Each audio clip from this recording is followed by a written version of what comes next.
Angelita, neću jesti tvoju juhu. A šta pričaš, obožavao si je, znaš kako je fina. Dok nisam probao zlatinu, jel, njezina je 3 put bolje. Ne moraš se brinut, neću ti stalno kuhat, to je samo za večeras, da te okrijepi za oplodnju. Znaš što, nemoj samo to zvati oplodnja, odmah se osjećam ko rasplodni bik. Mislim da treba još malo soli. Možeš ti to zvat kako hoćeš, ali nemoj zvat vođenjem ljubavi. To te molim. I ješćeš juhu, da znaš, treba ti snaga. Pa neću jesti juhu jer neće biti nikakve oplodnje, jel? A sutra ćeš dobiti svoju lovu. I gotovi smo. Ma kako, šta, di ćeš zaraditi tolike novce do sutra? Mijenjaš poštara u Vimečini. Imam jedan veliki posao u planu, veliki biznis, jest da je rizik velik, ali ako sve dobro prođe, bit će love, ja ti kažem, do krova. Je li to ko onda kad si prodavao one videorekordere šta žvaču traku, jel? Ili one mobitele bez baterije? Ma daj, molim te. Ješćeš juhu. Šta se fina kuha? Juhica. Da mi to vidimo. To bi znači otprilike moglo biti to, jel? Di sam, tu sam. Ma daj, Lale, pa gdje ti je pamet, budalo? Pa ne može to, moraš maknuti jednu. Ništa, onda ćemo desnu nogavicu cviknuti. Tako je. Tako je. Sada vidimo.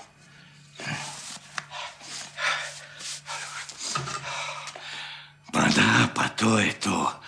Ovo je pljačka, ruke uvijek daje pare. To štima.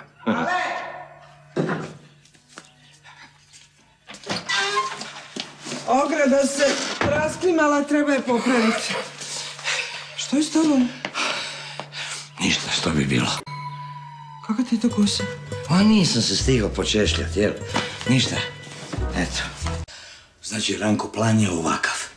Ovo je sve tu šuma, jel? Ti si skriven tu kod ove bukve ili hrasta, tak sve jedno, nije važno. I sad dolazi ovaj kombi. Evo, to je tu, jel me razumiješ? I ja ga zaustavljam, zapravo mi ga zaustavljamo. Ili bolje rečeno, ja istrčim pred njega, ja ga zaustavljam, jel? I to kao indijanac, a ti si kauboj.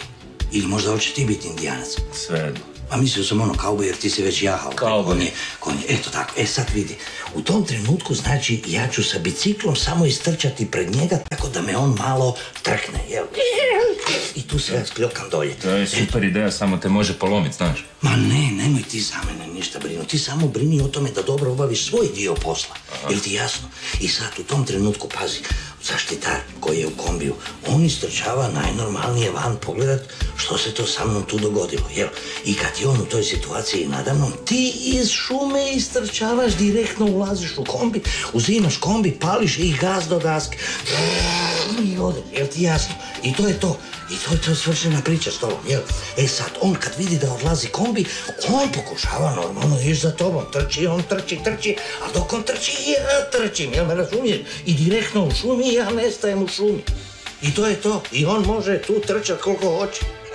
Vidiš, to je jednostavno da jednostavnije ne može biti. Je, da. A šta ako se okrene i vidi me? Pa ne, na to sam ja mislio. Ne, pa imaš ti... Ne, ti samo ovo uzmi i to staviš na glavu. Nema šanse da te prepozna. Daj. Osim toga imat ćeš i ovo, brate. Pa nije to mala stvar. Uzmi. Čekaj, ovo je na vodi. Pa dobro sad, mislim, u toj strci gužvi, jel? Ko će sad vidjeti ili pištolj pravi ili nije pravi? Osim toga i ja imam jedan takav da ti čuvam leđa. Ne, onda dobro, da. Nije, gledaj, Branko, budi bez brige, mislim, pazi, vidim da si malo nervozan i meni je to prva pljačka u životu. Je, pa to se malo vidi, da. Pa da, nisam, ja baš ne, ali bez brige budi, ja ti garantiram, nema šanse da nas uhvate, sve će biti u najboljem redu, 100%. A give me 5. Mislim, ipak smo sad tim, jel? Eto, vidiš. Daj pare i pozdravi se s penzijom. Ajde, rukavic! A sad kakve su mirovine, šta? Još će brže izvući pištolj. Nije to dobro. Rukavic! Ajde, daj pare ili se pozdravi s unucima. Ti jasno?